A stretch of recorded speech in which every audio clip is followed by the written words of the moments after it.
Hallo miteinander. Hallo miteinander. Herzlich willkommen zu der neuesten Stellplatzbewertung. Wir sind hier in Westhofen, genau, am Nickelgarten.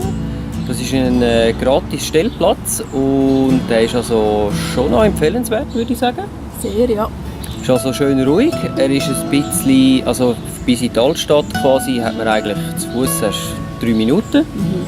Einkaufsmöglichkeiten gibt es also auch, zu Fuß vielleicht 10 Minuten in die Richtung.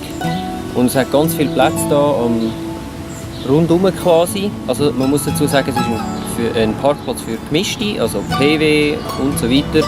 Könnt ihr auch parkieren, unter der Woche dementsprechend vielleicht auch eher ein bisschen mit PW beladen. Die Übernachtung ist gratis, Strom eigentlich auch, respektive ich weiss nicht, ob das so bleibt, weil die Stromkästen die sind zwar mit einem Münzeinwurf versehen, aber der ist eigentlich zu. Und gestern habe ich auch Leute gesehen, die angestöpselt haben und das hat anscheinend funktioniert. Also nehme ich jetzt mal an, ist es gratis. Was man noch dazu muss sagen, Ver- und Entsorgung gibt es, ist aber ein bisschen speziell, weil das ist nicht hier auf dem Platz, sondern bei der Raiffeisen Tankstelle. Darum unsere Bewertung, wie viel geben wir? 4. 4 von 6 Sternchen für den Stellplatz hier. Aber eigentlich mehr, weil die Ver- und Entsorgung irgendwo im Dorf noch ist, wo wir jetzt aber nicht anschauen, wie es dort zugänglich ist, das wissen wir nicht. Und noch ein Tipp von uns, also wir haben ganz oben angestellt, weil alle Plätze sind eigentlich relativ schräg, sage ich jetzt mal.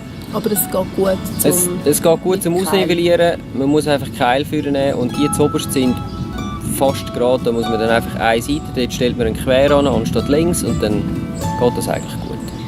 Wenn jemand mal auch den Stellplatz besucht hat, würden wir uns freuen über Erfahrungen. Ja, nimmt uns Wunder, wie ihr den findet. Bis zum nächsten Mal. Wenn es wieder heisst Svefa on Tour. Tschüss zusammen.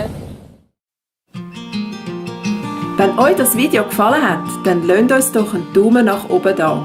Und vergesst nicht, uns zu abonnieren auf YouTube, Facebook, Instagram und Twitter. Wir wünschen euch eine spannende Zeit. Bis zum nächsten Mal, wenn es wieder heisst Svefa on Tour.